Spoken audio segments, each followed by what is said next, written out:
Ito yung gagamitin natin na target. So kung mapapansin nyo, pwede siyang pang-plinking sa pagpapractice natin ng target shooting at pwede rin sa pagsisiro natin ng ating mga PCP airgun.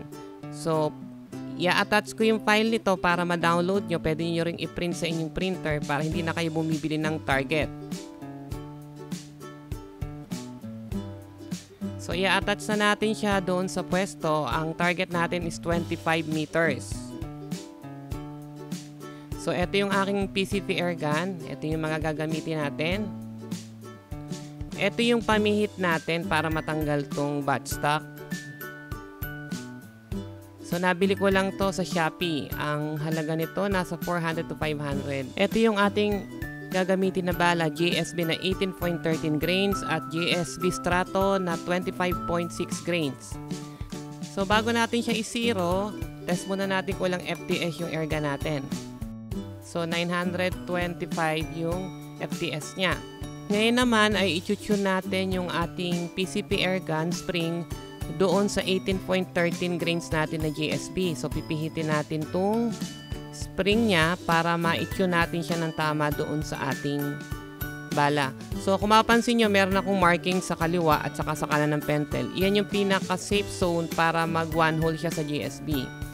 Ngayon, ilagay na natin yung bala natin na GSB at subukan natin kung maganda yung pagka-tune sa kanya. Okay, bullseye. Ngayon, subukan natin doon sa may marami nating target. Okay, medyo mababa. Palagay ko, naalog lang ng konti kasi medyo malikot yung kamay ko dahil hindi nakakama yung backstock. Ayun, mababa lang ng konti. Subukan naman natin sa taas. Tingnan ko nga kung talagang naka-zero. Okay, naka-zero naman. Medyo malikot lang yung hawak ko. Isa pa. Tingnan natin. Okay, may pliers na isa. Subukan pa natin. Ayun. So, sa may bandang baba naman. Okay. At yung pinakadulo sa baba. Tingnan natin. Okay. Ngayon, ang gagawin naman natin, palitan natin yung ating magazine. Susubukan naman natin yung 25.6 grain na Straton.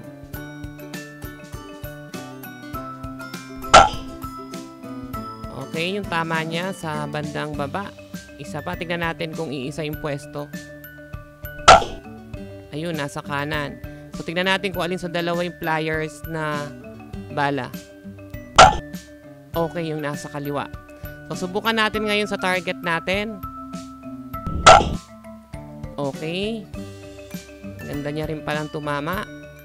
Subukan natin sa pangalawa. Okay, nakagawi ng kaliwa. Subukan pa natin. Nakagawi talaga ng kaliwa. So, kung mapansin nyo, accurate yung tama niya.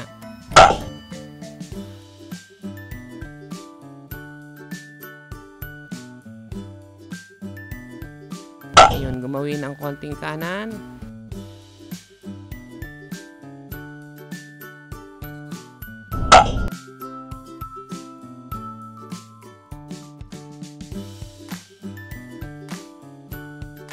Naka-adjust na barrel natin dito sa may GSB. Okay. So, yun. Maganda siyang tumama.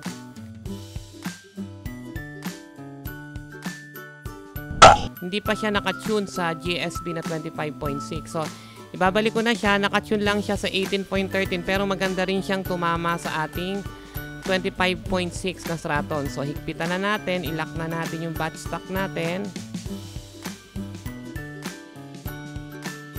Ito yung target natin. Yan yung mga tinamaan natin gamit yung GSB na 18.13. Ganda ng tama. At kung mapapansin nyo, ito naman yung sa may GSB. Now, nung nag-one hole na siya, ito yung tama niya. Kahit yung tuldok mismo, imagine, tinatamaan niya. Ganun siya ka-accurate. Unsorted pala yung ginamit ko ng mga bala. Ayan, oh. Bullseye yung isa pa, oh. Yung una nating shot.